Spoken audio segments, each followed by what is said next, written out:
E nós agora vamos chamar a atenção de você que trabalha, né? E nós vamos falar a respeito do feedback. Dicas para um feedback saudável e como utilizar o feedback, né, de uma maneira que possa manter os profissionais ali alinhados às diretrizes da empresa, das normas de trabalho da casa, porque serve tanto para um trabalho numa empresa como num trabalho em casa, por exemplo, né? Nós vamos agora conversar com o Renan Sinac, que é consultor da Leme Consultoria. Oi, Renan, bom dia. Bom dia, Luísa. Bom dia aos ouvintes. É um prazer para nós participar do programa aí com vocês. O prazer é nosso. Ô, Renan, eu queria que você começasse explicando o que é o feedback, porque outro dia uma colega estava lembrando, o filho dela começou a trabalhar agora, um rapaz jovem, né?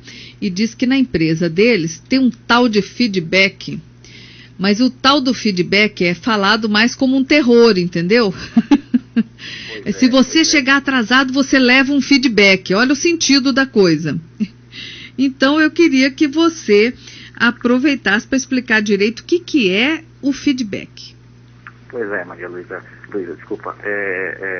Há uma questão importante nas organizações, que é desmistificar a real contribuição do feedback, né? Na realidade, o feedback ele é apenas uma informação.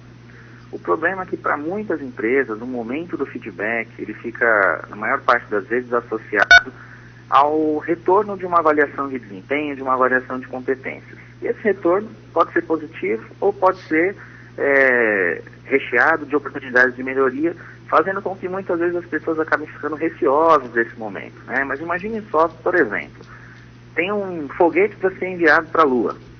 Precisa trocar informação entre o foguete e a base. Se cada vez que o foguete sentisse de alguma maneira incomodado por receber uma orientação a respeito de que a rota traçada não está adequada, como é que vai acontecer? Esse foguete ele vai parar, sei lá, em Marte, em Júpiter, mas ele não vai atingir o objetivo. A mesma coisa para profissionais dentro do ambiente de trabalho, seja no funcionalismo público, seja nas empresas privadas.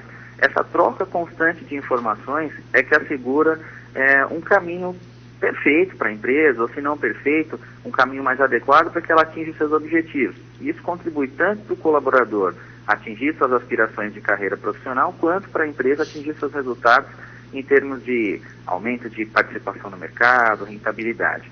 Só que, se as organizações implementarem uma cultura de que, olha, foi chamado na sala de chat no feedback, aí vem, né? Aí é uma coisa ruim, começa a fazer o efeito contrário, que as pessoas já vão para o momento do feedback na defensiva e acabam não conseguindo gerar o resultado esperado nem para a empresa e nem para a trajetória de carreira do profissional, do colaborador.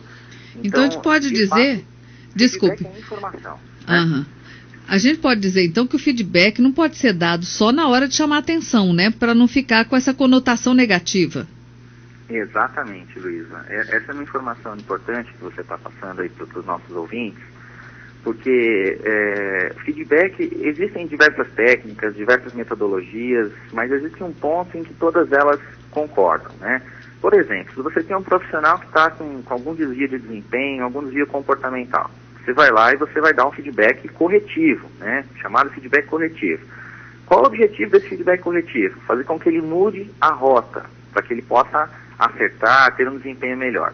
Primeiro sinal de mudança que esse profissional der, primeiro sinal de que ele começou a entrar dentro das diretrizes organizacionais, você vai dar o feedback positivo, feedback de reconhecimento, para garantir que ele continue tendo continue numa linha adequada, né, numa rota adequada. O problema é que muitas organizações acabam associando o momento do feedback, começando sempre pelo lado negativo, pelas oportunidades de melhoria. Isso gera uma espécie de um trauma corporativo, né? E realmente as pessoas acabam não se comportando da maneira adequada. Mesma coisa para o profissional que vai sempre bem. Cumpre com os horários, entrega os seus resultados, demonstra uma contribuição ímpar para a empresa. Nesse caso, o que nós devemos fazer? Ao primeiro sinal de que o resultado é perpetuável, que ele continua tendo um bom desempenho ao longo do tempo, é oferecer um retorno positivo, para garantir que ele continue tendo essa conduta. Isso independente do tipo de negócio, né? É importante frisar.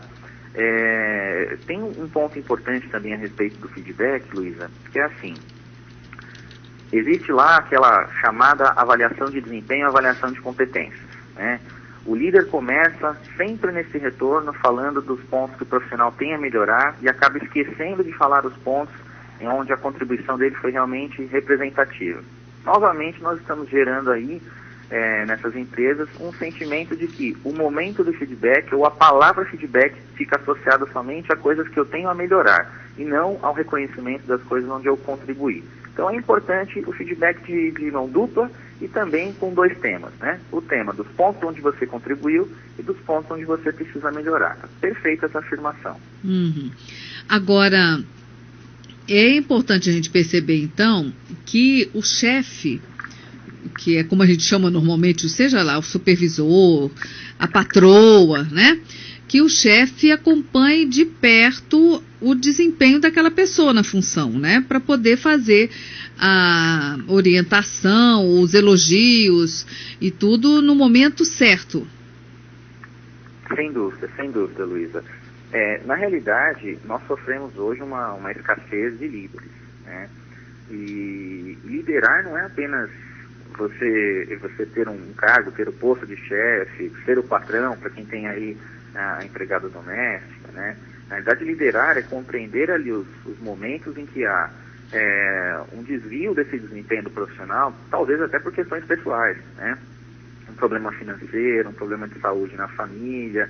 E para que você tenha condições de compreender esses problemas que estão afetando o desempenho do profissional, você tem que estar próximo, né?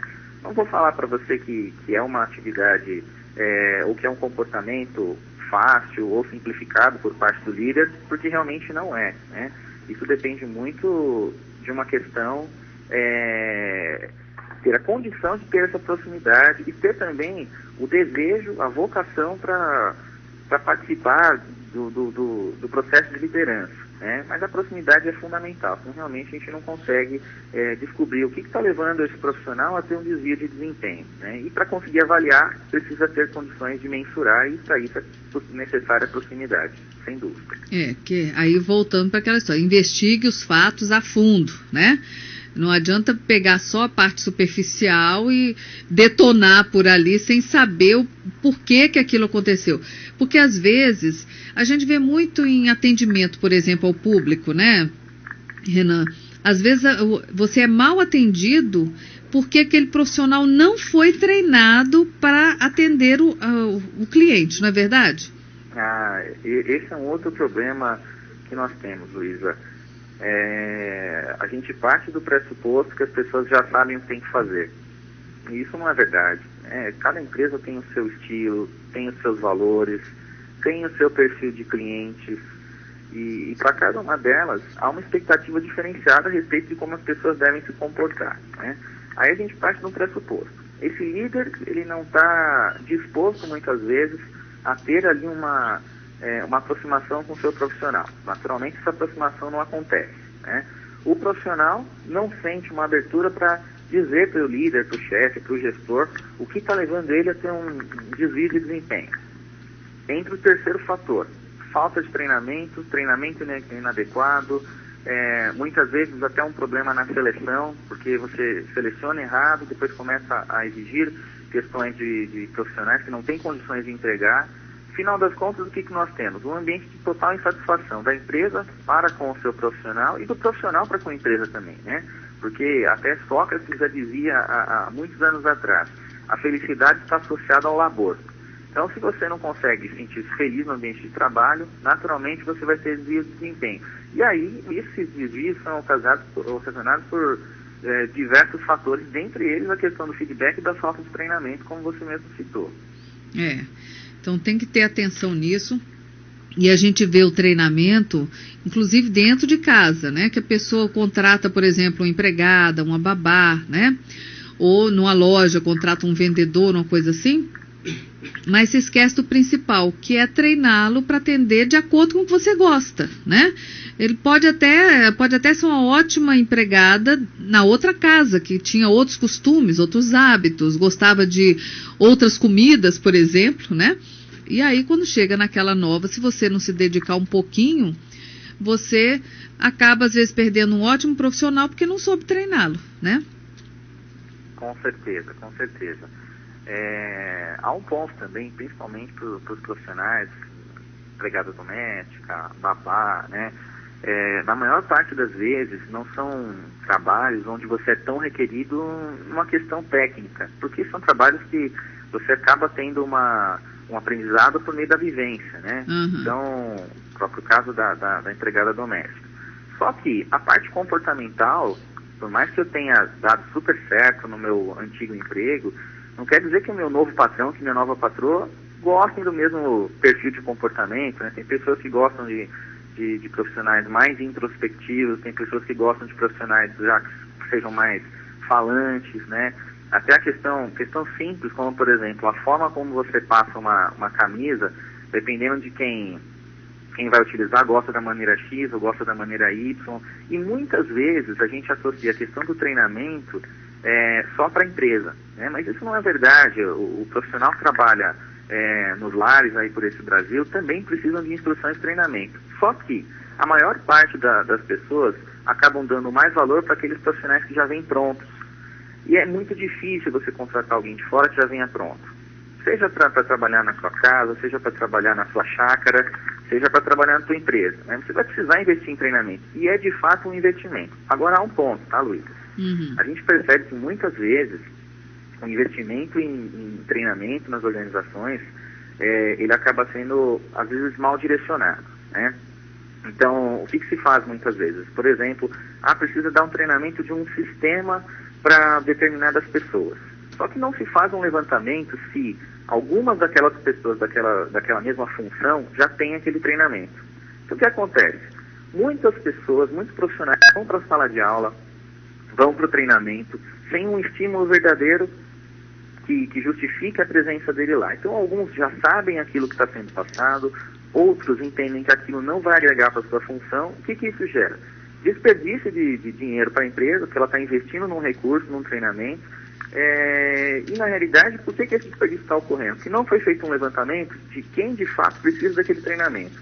Até uma crítica que nós fazemos...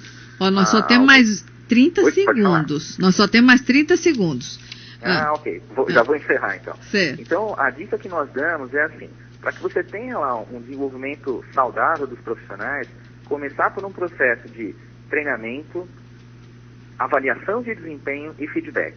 Isso vai, sem dúvida, ocasionar maior satisfação de ambos os lados e, com certeza, resultados mais duradouros para a empresa. Muito bem. Bom, eu vou agradecer então, Renan. Olha, muito obrigada pelas orientações. O Renan Sinac, que é consultor da Leme Consultoria, e a Leme tem uma página bem interessante, né? www.lemeconsultoria.com.br. Tem até dicas de filmes que você pode usar em treinamentos aí do seu pessoal. Renan, um grande abraço, até outro dia. Obrigado, Luísa. Um abraço. Foi um prazer. Tchau, tchau.